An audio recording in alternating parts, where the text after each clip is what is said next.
Je vais sans transition passer la parole à Monsieur Seck, donc ancien professeur de philosophie et conseiller technique au ministère de l'Éducation nationale. Bonjour tout le monde. Merci Madame la modératrice, Madame Malado. Bonjour, rebonjour Madame la proviseure de la maison d'éducation Maria Baba de Gorée. Mesdames, Mesdemoiselles, les anciennes et les élèves actuels de la MEMBA, représentés par Mademoiselle Sow,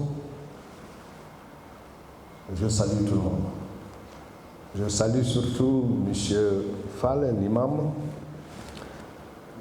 maître spirituel, guide, utile et nécessaire dans toute société. Je voudrais commencer mon propos en remerciant les anciennes de la MEMBA, Madame Kama, pour cette invitation, en association avec évidemment Debo, Madame Rabi.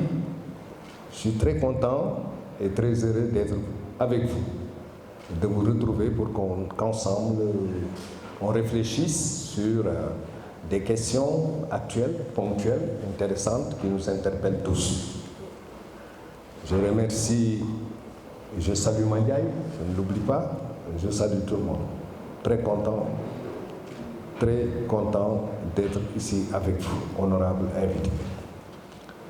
Pour aborder cette question en rapport avec une actualité brûlante, les femmes et les violences qui sont faites aux femmes, mon propos gravitera autour de deux axes. Premièrement, les faits.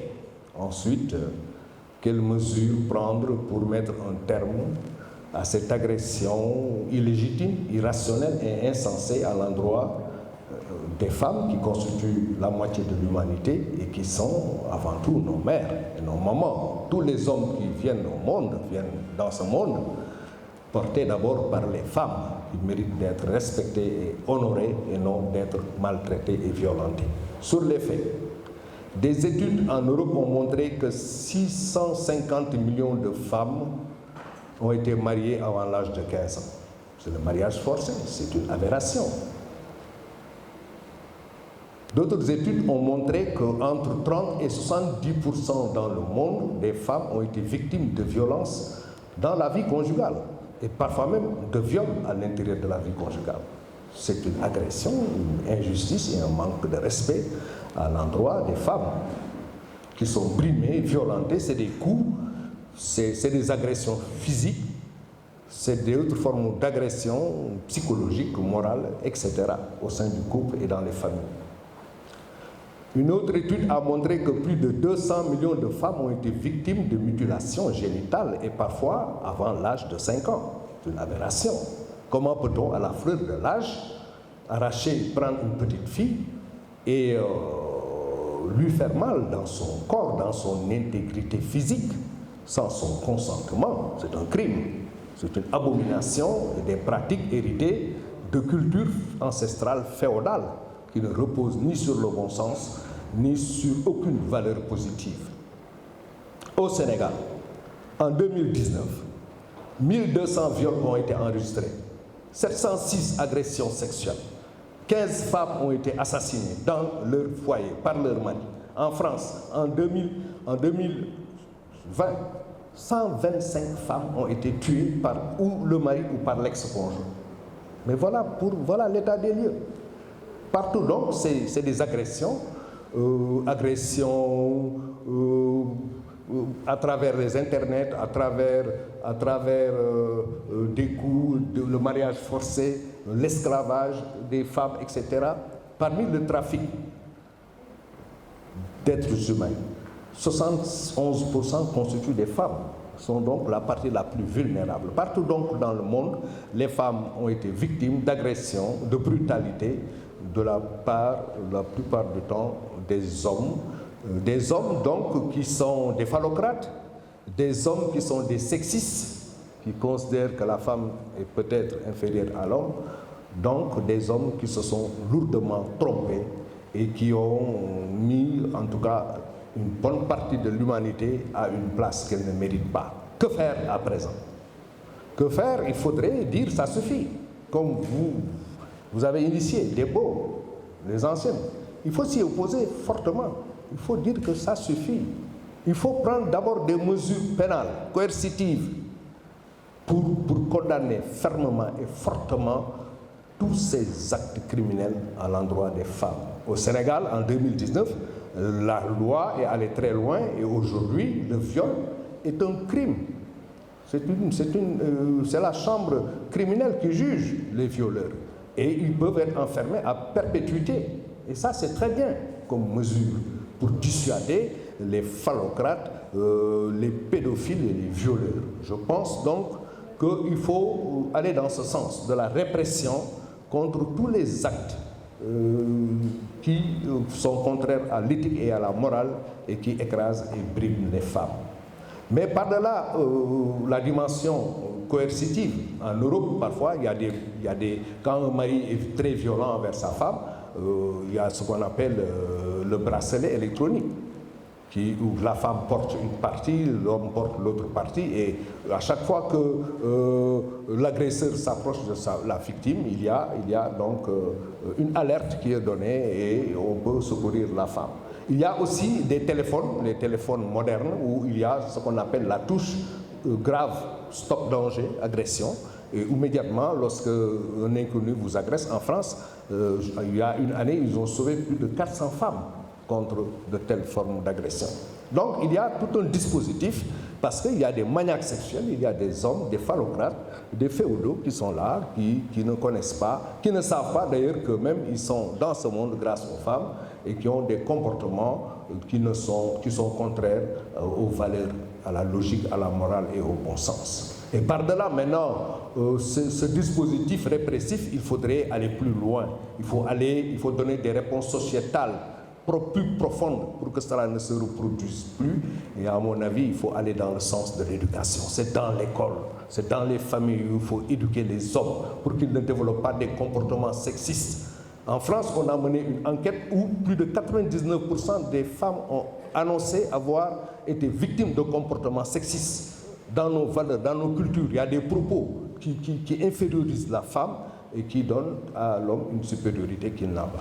Enfin, pour conclure, je dirais tout simplement, quelqu'un l'a dit, je pense que c'était dans le panel, pour dire un peu à travers l'art, vous savez, il y a un jeu qu'on appelle le jeu d'échecs. Quelle est la pièce la plus importante? Mais c'est la reine, c'est pas le roi. Hein? Donc, même à travers des jeux, à travers l'art, la littérature, je me souviens, nous, quand on était enfants, il y avait un poème que je ne vois plus. C'était un poème de Kamara Lai intitulé « Oh ma mère, oh Dama, oh ma mère, toi qui m'allaita, toi qui me portas sur le dos, toi la première à travers laquelle j'ai pu sentir et voir le monde.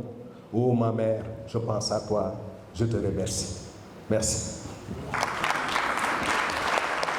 Merci beaucoup.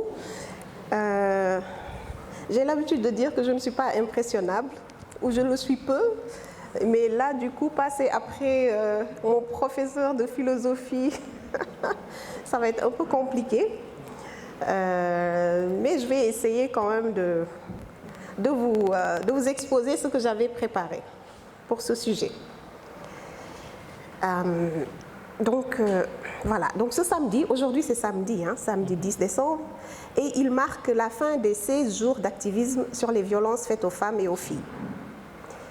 Autant le mois de décembre symbolise la fin d'une année, avec l'espoir d'emporter les mauvais souvenirs et d'engager de nouveaux chantiers épanouissants, autant je formule le vœu que ce 16e jour d'activisme soit inscrit dans les mémoires afin que les chaînes du cycle de la violence faite au genre féminin soient brisées, que ces chaînes soient manifestes ou sournoises.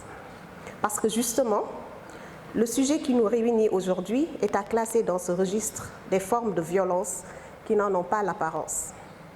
C'est pourquoi il est donc important, sans prétention aucune, de prendre date aujourd'hui en nous penchant sans complaisance sur les conséquences de certaines normes sociales. Alors, je ne prendrai pas le risque d'être soporifique en m'apesantissant sur la décortication de la formulation de la thématique qui nous réunit, tellement chaque mot a son importance. Mais vous ne m'en voudrez certainement pas de rappeler deux notions au cœur de notre débat. Normes sociales et résilience, que nous avons attribuées aux femmes au Mouni. Alors, ces deux concepts partagent la même ambition de traduire le respect et l'attachement à l'appartenance à un groupe social, mais également la capacité de surmonter les crises, les chocs, pour retrouver un fonctionnement normal et normé. Il en est de même pour plusieurs autres valeurs qui nous déterminent et qui nous donnent une identité. Alors, nous pouvons citer le ngor, dignité, le kersa, la pudeur, le tabé, la générosité, le degou, la vérité, le mbolo, la solidarité, etc., etc. Donc, tout ça, ce sont des valeurs, oui. Mais finalement, est-ce que ce ne sont pas des idéaux, puisqu'elles deviennent modulables au gré des situations? La dignité, donc ce ngor, ce fameux ngor, fait fi de la probité quand l'argent anoblit.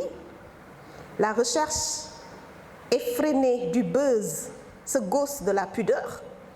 La générosité efface la source d'enrichissement, même lorsque l'on sait que cette source est très opaque. La vérité se retrouve engoncée dans des habits qui ne lui vont pas à force de sutura, et la solidarité devient ostentatoire. Surtout, dañuy liggéey ci communication su dee damay eggali ci solution li ñuy def mooy dañuy jox parole nit ñi kuréel bi mu ngi tudd la parole aux jeunes am na benn ay programme yu bëri yu nga xam ne def nañ ko ça fait plus de 20 ans ñu ngi liggéey campagne touche pas à ma sœur, campagne carton rouge au mariage précoce. am na beneen campagne bi nga xam ne ñu ngi ko doon def ñu mu tudd New Deal benn programme boo xam ne pour xale yu jigéen ñi ñu bañ leen teel a may. Il y a des choses que les gens doivent comprendre, accepter. Imam wax na amul lenn lu ñuy def di métital soxna yi ñu jàpp ni dañ ko wékk ci l'islam wala dafa nekk amul fenn binduñu ko fenn bu lenn loolu xam nga lan c'est parce qu'on est tout simplement méchant et on doit arrêter d'être méchant. C'est toutes les possibilités que j'ai de me raconter en tant que femme. Hein. Parce que quand les gens y parlent, je n'ai pas l'impression de raconter d'autres femmes, j'ai l'impression de me raconter en tant que femme. Et je me souviens, quand je faisais IAI 2.0, j'avais déjà auparavant déposé le projet sur la table d'un producteur. Et la réponse que j'avais eue, c'est « Est-ce qu'on a idée de raconter la maternité ?» Et je me suis posé des questions, en fait. Et autour de moi, j'ai demandé à beaucoup de femmes. Et je me suis rendu compte que la maternité, au-delà du fait d'être un bonheur, c'est un long processus de mouille, entre autres. Et c'est là où j'ai découvert que la résilience aujourd'hui, on ne nous la demande pas que forcément, on nous l'impose en fait. Et nous pensons que c'est quelque chose, comment dire, de naturel. On demande beaucoup plus aux femmes qu'on ne demande aux hommes. Et les femmes se sentent obligées ou forcées à endosser, à accepter, à ne pas pouvoir mettre des mots sur d'horribles mots, en fait, comme je peux le dire.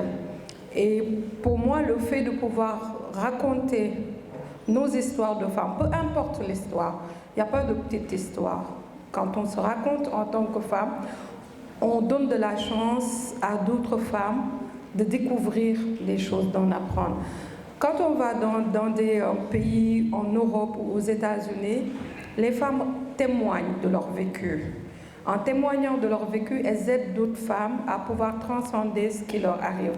Nous, dans nos sociétés, par exemple, moi, quand il m'arrive quelque chose et que je veux en parler, c'est ma mère en premier qui me dit « Yenni, ken du ko nettali waaw nit da ngay gàddu sa sutura bopp kenn waru laa xamal ». Oui, c'est vrai, kenn waru laa xamal, mais bañ la xamal lan en fait. Parce que aussi, si on n'est pas dans le témoignage, si on ne dit pas les choses, on n'aide pas d'autres femmes à comprendre ce qui peut nous arriver en fait. Dans le processus de la maternité, aujourd'hui, quand tu dis que tu vas faire un parcours de fille, c'est la honte en fait pour ta famille.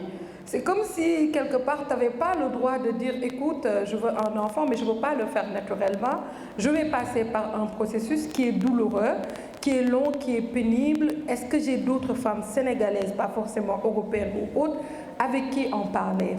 Quand dans le couple, un enfant n'arrive pas et qu'on sait que c'est l'homme, c'est pas la femme, dañ lay jox ay béjjën, ay sunguf, mais l'homme, personne n'en parle. Et yow la ñuy ñaanal, et tu n'oses même pas dire que oui, dans ce processus, le problème c'est pas moi, c'est le mari, en fait. Parce que boo ko waxee yaa ngi weer sa sutura jëkkër, donc yaa ngi muñ li nga xamante ni yow mënoo ko en fait en tant que jigéen. Moi je dis toujours aux femmes, il faut être dans la communication. Il faut que les gens comprennent nos ressentis de femmes. C'est pas parce qu'on est dans le ressenti aujourd'hui que dañuy plaindre en fait. C'est parce qu'on est dans le ressenti, on invite l'autre à comprendre nos douleurs, nos peurs, nos doutes. Et c'est à travers la communication aujourd'hui, sur beaucoup de cas de figure, on peut aider. Bi may dugg si maa ngi dégg imam di wax ma ne tey jii nii je pense que par rapport ak suñu contexte social, je pense que tey jii nii imam yi këru diine yi ñoo ñu war a jàppale en tant que jigéen en fait. Bu ñuy wax au lieu ñuy génnee que ni non ñii ay féministes la parce que loolu moo gën a yomb parce que booy nettali en fait dañ naan da ngay xeex wala da nga bañ góor. Et pourtant, dans le contraire, si c'est un homme qui met en avant une femme hypersexualisée ou autre, c'est tout à fait normal, lii moo normal. Donc pour man waxtaan bi dafa bokk ci ñuy xamloo góor ñi lan moo tax ñoom ak jigéen ñi war a ànd war a nekk ci biir société bi. Et aussi qu'on ait cette discussion sur des sujets qui sont très délicats. Parce que foog naa que muy diine l'islam wala beneen diine yàlla dafa def lépp ci waxtaan ci déggante ci dégluwante ci nanguwante mais tey aujourd'hui ce waxtaan là moo deñ en fait parce que booy wax pour nit ñi femm la sax dañ naan diine nangul lii ñu tëj la foofu noonu doo mën a dem booy wax dañ la naan ni si suñu famille lii dañ koy bañ ñu tëj la foofu noonu doo dem et imam jigéen ñi sonn nañ torop faut le dire jigéen ñi sonn nañ man des fois damay recevoir tellement d'histoires que mentalement damay taxaw du ma mën a avancer en fait parce que damay développer ay phobie parce que dama ne non lii c'est pas possible en fait ban instant les jigéen di arriver di dékku te yow amoo alternative man tey jigéen ñi ñëw si man à part déglu leen imam awma alternative en fait parce que ñenn ñi mënuma leen génnee fenn dugal leen fenn mënuma yëkkati dara jox leen mënuma leen jox départ dans la vie parce que gisuñu ko en fait et da ngay gis peu important imam da ngay gis jigéen bi nga xamante ni jàng na voyagé na mënal na boppam wala ku mënulal boppam mënoo ko natt fenn en fait mënoo gis benn jigéen rek nga ne kii lañ sonal kii sonaluñ ko kii lañ def kii c'est-à-dire c'est diverses formes en fait foo tollu nekk jigéen que muy man wala keneen ñu ngi muñ li nga xamante ne société bi amaana moom moo ñu koy forcer di ñu ko forcer ñun tamit tegaluñ ñu ay buntu yuy permettre ñu naan déedéet mënuma ko parce que saa yoo ko defee bu dara amee bala ngaa ubbi sa gémmiñ dañ naan xoolal ci diw man pour man yéen lañu war a invité yéen ñiy dugg ci kër yi di dugg ci xel yi di dugg ci xol yi boo leen di wax dara ngeen xam kàddu bi ngeen di yëkkati li mu mën a yàq des fois muy ëpp li muy defar parce que sous le couvert aujourd'hui de la religion vous êtes en train quelque part d'enfermer les femmes en fait vous les enfermez et vous leur refusez le fait qu'elles aient le droit à la parole parce que diine tamit am na leen li bokk ci en fait te ngeen di woowaat góor ñi ngeen waxtaan ak ñoom ngeen naxtaan ak ñoom ngeen xamal leen tey jii nii ci seen jabar yi seen doom yi sonn nañu en fait te pour man yéen a am rôle boobu li ngeen di def ay serment pour man serment yëpp da ngeen war a defaraat góor ñi ñu mën a dëkkaat ak jigéen ñi ñu mën a ànd ak jigéen ñi ñu mën a avancer ak jigéen ñi. Et nous dans notre travail c'est ce qu'on fait. Aujourd'hui, on met des femmes en avant, on met toutes les histoires de femmes en avant. Elles ne sont pas toutes belles, elles ne sont pas toutes roses, mais aujourd'hui, il faut qu'on mette toutes ces histoires. yenn ni thérapie lay doon yenn ni daf ñuy découvrir la société bi mais tant que yàlla moom ñuy may ñu koy mën rek duñ ci sonn ñu ñuy wax ni ay féministes lañ duñ ci sonn ñu naan dañoo ban góor ñi man loolu di ma neexee buñ ma naan duñu sonn ñu naan da ngay bañ góor gi parce que je pense que société bi bu gisee lu ko jaaxal da koy teg ci positionnement bu négatif teg la fu négatif parce que dama naan koo xamul xamoo fu mu yaroo xamoo ay valeur am mënoo ko juger et peu importe le jugement aujourd'hui des choses doivent être faites pour nos filles, pour nous, pour nos filles et pour cette société. Merci. Alors, il me revient également la lourde tâche de vous proposer une synthèse, donc des échanges que nous venons d'avoir. Pour cette synthèse, donc je propose une synthèse en 3 temps. Tout d'abord les faits, ensuite les méfaits et ensuite les esquisses de solutions. Donc je pense que les faits ont été largement évoqués par les panélistes ainsi que par le public. Le constat, il est terrible, c'est le constat donc des violences d'abord physiques, les féminicides, les viols, les mariages précoces, les mutilations génitales, les trafics d'êtres humains, les coups bien sûr et les blessures, mais également d'autres formes de violences qui sont peut-être aujourd'hui moins prises en charge dans les sociétés africaines, les violences psychologiques, les violences verbales, également la violence économique. Parmi les violences psychologiques, donc, il a été souligné une violence particulière et qui réside dans les assignations sociales qui sont affublées à la femme, l'obligation en quelque sorte d'être une épouse d'abord, et une mère ensuite, et toutes les violences, la pression et psychologique qui sont consécutives à cette pression sociale d'être mère et d'être épouse, une pression donc qui a des incidences bien sûr sur l'état psychologique des femmes. Donc ce constat de violence qui intervient donc dans tous les domaines, malheureusement on ne le constate pas seulement au Sénégal, mais également dans toute l'Afrique et surtout dans le monde entier. Et donc c'est un combat donc, que toutes les femmes du monde et tous les hommes du monde également doivent partager. Donc ce sont des violences qui touchent toutes les femmes du monde et également, quelle que soit la catégorie socio-professionnelle ou le milieu ou le niveau donc, dans lequel on se situe, et ça donc, ce sont des études qui l'ont montré. Second point, donc, les méfaits. Les méfaits engendrés donc, par ces violences de différentes natures. Donc les méfaits, donc, tout d'abord, apparaissent au niveau de la personne, de l'individu, mais également au niveau de la société.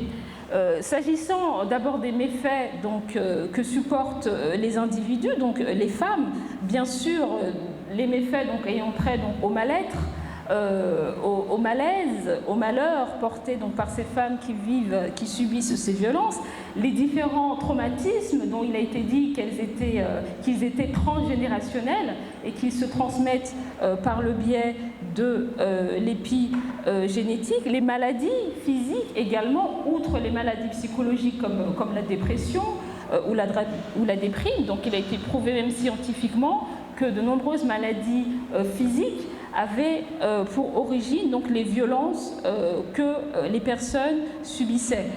Et cela donc d'autant plus insupportable pour ces violences, pour ces femmes donc, qui subissent ces violences de différentes natures, que ces femmes sont tenues donc, de taire ces violences. Donc on est dans un contexte donc de silence, un contexte d'isolement souvent, un contexte également de honte toxique vécue par ces femmes qui parfois ont peur de parler, des conséquences donc de leur expression, d'une expression libre, notamment au sein des familles, des belles familles et de la société tout entière, des femmes qui doivent également taire leur personnalité et leurs ambitions lorsqu'elles ploient sous le coup de ces violences de différentes natures.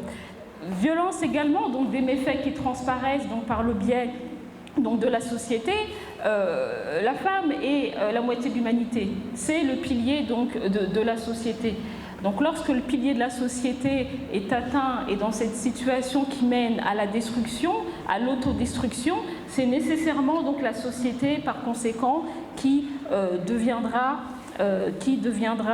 chaotique d'où donc la nécessité également de prendre en considération toutes les conséquences sociales néfastes de ces violences subies par les femmes, donc sous le couvert de valeurs, ou en tout cas de valeurs qui sont dévoyées, qui sont imposées de manière unilatérale, particulièrement aux femmes, donc de manière déséquilibrée, ce qui crée bien sûr donc, une rupture dans l'égalité et l'injustice, bien sûr, à l'égard de ces femmes qui doivent manifester ces valeurs-là sans que les hommes doivent, eux, de leur côté, donc, porter ces différentes valeurs. Donc les méfaits individuels et sociaux sont forcément imbriqués l'un l'autre. Et donc à ces deux échelles-là, donc, il convient donc, d'agir pour éradiquer donc, et faire disparaître ces faits tragiques afin d'effacer ces méfaits non moins tragiques. Et là, donc, la question c'est, avons-nous tous échoué? Tout et tout échoué en tant que femme, en tant qu'homme, en tant que mère, en tant qu'époux, à éradiquer donc, cette violence qui intervient donc, de manière transversale. Donc un constat peut-être d'échec, effectivement, mais face à cette situation délétère, il convient donc bien entendu de proposer donc, des solutions. Donc les solutions donc, sont de deux natures, à mon sens, d'après ce qui transparaît donc, des différents débats. Donc d'abord, la solution par l'éducation, et ensuite donc, la solution par l'action. Donc l'éducation, donc, il a été dit que l'éducation était l'un des moyens donc, fondamentaux pour lutter contre ces différentes violences. Donc une éducation, bien sûr, qui est à destination des femmes, une éducation à destination des hommes, une éducation à destination des jeunes et également à destination donc, des foyers. Ce qui nécessite de prendre en charge cette problématique au sein des foyers avant tout, puisque ce sont les familles qui constituent donc le socle et le fondement de la société. Donc une éducation donc, qui est nécessaire. Une éducation donc d'abord qui doit être religieuse. Donc nous avons une intervention magistrale de notre imam et il y a encore tant d'autres choses à dire en ce qui concerne donc la place, le statut et j'allais dire la quasi-sacralité de la femme dans l'islam. Donc notre imam est largement donc venu sur cet aspect-là. Et également, il ne faut pas donc oublier que par le biais de cette éducation qui non seulement met en exergue la valeur de la femme et le respect donc, qui lui est dû, cette éducation également aura également donc, pour intérêt de discerner, de faire la distinction entre d'une part ce qui relève du cultuel et ce qui relève du culturel. Donc malheureusement, donc, une certaine culture peut être par certains égards sexiste, phallocratique, nous est venue avec l'islam et par le biais de l'éducation religieuse, d'une véritable éducation islamique, j'allais dire progressiste, mais je pense que c'est peut-être un qualificatif qui est superflu, donc une véritable éducation islamique, parvenir à discerner ce qui relève de la culture et ce qui relève de l'éducation.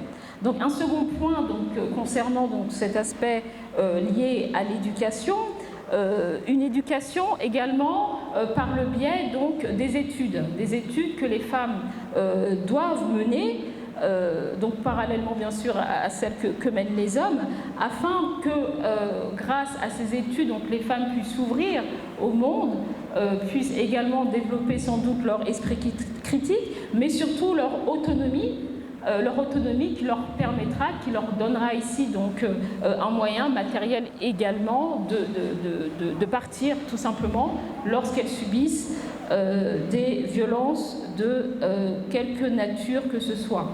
Une éducation également qui peut passer par l'encadrement des couples et des familles, donc par le biais par exemple donc de coaching ou de formation, donc de l'époux, de l'épouse, de la famille de manière générale, et donc ne pas exclure également ce nécessaire accompagnement des familles donc, afin de réaliser donc, cet objectif d'éradication de ces violences.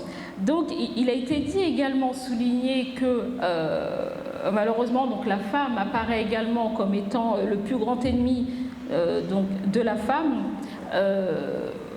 Et sans doute, il est nécessaire également, donc, au-delà de ce travail entre les personnes, de faire intervenir également une introspection et que les personnes, donc les différentes personnes, hommes comme femmes, se remettent en cause et que ces sentiments négatifs, comme la méchanceté ou la jalousie qui notamment apparaît donc, entre les femmes, puissent se dissiper. Et là, donc, il s'agit davantage d'une thérapie du cœur qui nécessite donc l'intervention donc, des différents acteurs sociaux. Second volet concernant ces solutions, donc l'action. L'action qui se décline de différentes manières par la mise en place donc, de campagnes de sensibilisation, de campagnes de plaidoyer afin donc, de dépasser donc, ces différentes problématiques. Donc on a entendu ici différents acteurs de la société civile, des fondations donc, qui agissent en ce sens. Également, autre action possible, donc mettre en place des mesures de répression, des mesures préventives. En ce qui concerne les mesures de répression, donc bien sûr la législation qui doit être renforcée afin d'interdire les différentes violences commises à l'égard des femmes, quelle que soit la nature de ces violences. On peut partir du féminicide, du viol, jusqu'aux violences psychologiques qui dans certains États sont pénalisées. Des mesures également préventives, donc il a été évoqué des mesures telles que des dispositifs ou des outils de protection des femmes, tels que des bracelets électroniques ou des bips, afin que toute femme puisse signaler les violences dont elle peut être victime à un moment donné.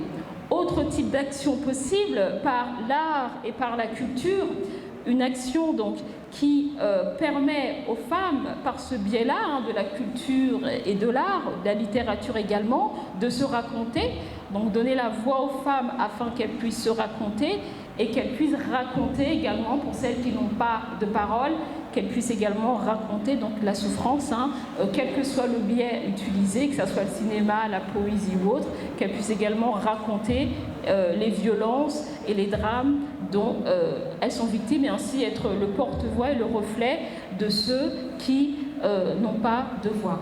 Pour finir, le dialogue, l'action conjointe, la constitution donc, de réseaux entre femmes, de réseaux avec tous les acteurs de la société, de réseaux également interprofessionnels, les médecins, les psychologues, les enseignants, les artistes, les sociologues, les juristes, les citoyens, tous les acteurs de bonne volonté, qu'ils soient hommes ou femmes, également les plus jeunes, afin d'agir de manière efficace, conjointe, coordonnée contre ces violences qui sont subies par les femmes et les filles.